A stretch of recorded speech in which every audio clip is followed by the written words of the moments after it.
So I've been bragging about this show for a couple weeks. We're up in Cranston, Rhode Island, and I am here with Gary and Dawn from New Day Dawn. How you doing, guys? We're good. Oh, he's going to talk more than last time. Yeah, I'm supposed to talk less. No, you got to talk more. Oh, I talk more. Okay. you got to tell people. So I posted the last interview we did, and Gary made an interesting comment on the last interview. Yeah, your comment about my post today. You said you're going to talk less. Oh, well. I said I don't think that was possible.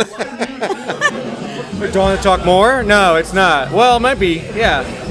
So for those that don't know, we spend a lot of time with Gary and Dawn, and Ms. MARR and myself been married for 21 years. And how long have you guys been married? 21 years. Yeah, but so- if you ask Dawn, she won't know. It's like a couple old married couples, sitting there arguing back and forth. But it's true. so hey, let's Like, what day did we get married? I What did. year was Someone that? asked me, I said 20 years. He's like, no, honey, 21. I'm like, no, 20. No, We've been married 21. the same amount of years. Congratulations. Thanks, man. So, hey, tell me about tonight's show, man. We haven't seen you guys in a while, so tell people what you're doing here and how tonight's show went and all the good stuff that's going on for New Day Dawn. What are we doing here? What are we doing here? Who We're are not we playing sure. We're with? drinking. We've That's been what playing we're so many shows lately. This is like our fifth or sixth show. I've been keeping the boys very busy. Let's see. Update us. Tell us what you guys got going on right now. So we played this show tonight. We're playing with We have Otherwise. this guy behind us, Phil in from DJ because DJ couldn't make it. Yeah, and 2 weeks ago we played with Saliva and Charm City Devils, which Week was before awesome. That we played Virginia. We played the Shenandoah Valley Festival. Yeah, that was awesome. We With played Puddle of Mud, 10 years, Saving Abel. Another us, Lost Year. Another Lost Year. There were a bunch of bands on that Silver bill. Tongue. You guys Belisira. know Silver Tongue? Oh, yeah, man, I love those guys. That was a really, really cool festival because we had never been down to Virginia, and we took our son, who's 10, and he wanted to work the merch booth, and we were like, I don't know, because I couldn't see it from the stage, so I was a little afraid. But actually, Silver Tongue's merch girl, I think her name's Angel. Yep. And she was our angel that day. 'Cause she said, "I will keep an eye on your son." So he worked the merch booth. We went on stage. We came off stage. He's like, "Hey, Mom, I made $200 for you." We're like, damn. Oh, he Walker." really worked the merch. booth Yeah, and then that he day. would not leave. And so we got off stage, and there was literally a really long line waiting for us at our merch booth, waiting for the band to get there. And Hey, so tell me a little bit more about that. It's like your merch, like tonight, man. I never bother you guys when you're selling stuff because I know how that is. And trying to wrestle you away for the interview tonight, man, because you kept selling stuff. I told Ms. MARR, I was like, every time I go to talk to her, she's selling something. Tell us about some of the unique merch you guys sell. Yeah, sure. I mean, for me, merch is about, it's like you want your fans to walk away with something that they have so that not only do they have like a personal connection with you, but also when they're walking around out there, people are like, oh, what does that mean? Whatever it takes. Where'd you get that? Who's that? I mean, they become walking billboards for you. So. And at the Virginia show, everybody kept asking for drumsticks, and I looked at all the other merch booths, and everybody's like selling their broken drumsticks. And this guy kept pestering me, not pestering, but asking me, I really wanted a drumstick from you, and I did throw one out because I broke one during the set. But tonight I brought a bunch of sticks to sell, so people can have them. But our unique items, one thing is we try to do T-shirts that have the words of our songs, not just the name of the band. So we have one that says, "Can you hear my heart?" Which someone purchased tonight because she actually had open heart surgery, so that was kind of cool. And our wristbands say whatever it takes. I mean, we try to pull forward our motto, like you guys have your motto. Yeah, which you coined, by the way. Nice segue. 'Cause our changing the world through rock and roll. That was actually coined the very first time we met you, and I think our listeners know that. So. Hey, tonight's show, man, you were making me nervous and Sheila told you that because you kept backing up. You were wearing these high heels and you had a stage that you were jammed up there against the mic. Tell me about what was going on up there. It's like I don't think I mean, obviously people know there's like female-fronted bands, and then there's bands with all guys, right? And so there's obvious distinctions and differences with a female in the band. But I think what people don't really appreciate is like it's really hard to play in heels.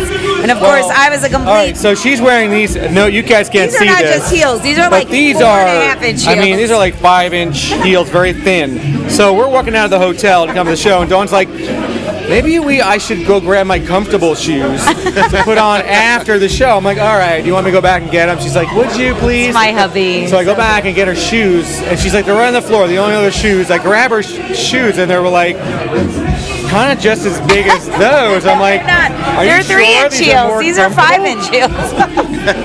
Those are the more comfy shoes. But yeah, it is very, very scary and hard to sort of play. and you know, when I rehearse, I don't rehearse like in my outfit and my heels and all that. And so it's like trying to connect with the audience. I'm trying not to fall off the Yeah, I just kept thinking, don't back up anymore. Yeah, I there was like 2 or 3 times I almost went down there. Did you notice? And then I got the wires, right? So I'm like trying to move around the stage, and like it definitely I don't know, it's different than rehearsal, because rehearsal you don't worry about any of those things, you know. Yeah. So you and I were talking before we started the interview, man. I know there's a song you really love by Otherwise, and tell me about like what your thoughts on playing with Otherwise. Just one?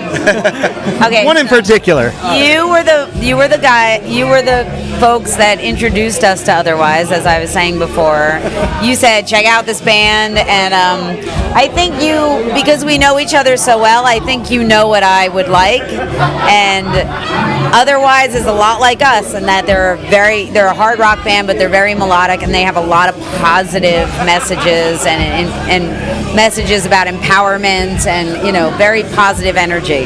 So the first video I checked out from them was them singing Heaven, and you were just explaining to me that was something they did at the merch booth with like acoustic guitars that they broke out. So of course that's one of the songs that Adrian sings a duet with Ashley Costello, I think, from New Year's Day. Is that the name of her band? So, yeah. I think so. Because we're New Day Dawn, and sometimes I get confused. So of course I've been singing that song like nonstop since I've heard it. I would love Adrian. That happens again. Adrian, we need to do a duet. He actually said when we were at the Long Island show. I know, he's like, we'll make it happen, we girl. had to make that happen, girl. So I don't know. Tonight, I doubt it's going to happen, but one of these days it will happen. I figured I'd go ahead and ask you about it just in case he's listening to the show tonight, so maybe we get that in there. Hey, so one last thing. Are you guys writing new stuff right now? What are you working on right now as a band? We are. We've got a couple new songs that we've worked on in pre-production with John Moyer, who's our producer. He's bass player for Disturbed, and was the bass player for Adrenaline Mob. Foundry, Disturbed. He's Pretty much everything. Yeah, he's a band slut, as we call him. But you know, when we first worked with John on the stuff that we did on the record Rise Above This, it was all last minute. It was really rushed. It was like right before we went into the studio. Now we've been working with John. It's been almost like a year kind of working out these songs. So every time he comes to New York or New Jersey, he's like, hey, I'm in town. We're like, all right, come to the house for a day or two, and then we work on a new song. So we've got like 4 in the can, and there's another 2, and hopefully by this fall we'll record another record. Fingers crossed, yes. Yeah. So obviously we're going to keep an eye on you guys, and we're going to see you every chance we get. And it's always a good time hanging out with you guys, man. We love hanging you guys. So, hey, congratulations on a great show tonight. And I don't want to hold you up because I know you kind of want to watch Otherwise as well. So, Dawn and Gary, thanks for being here. Thank you for having us. We love you guys.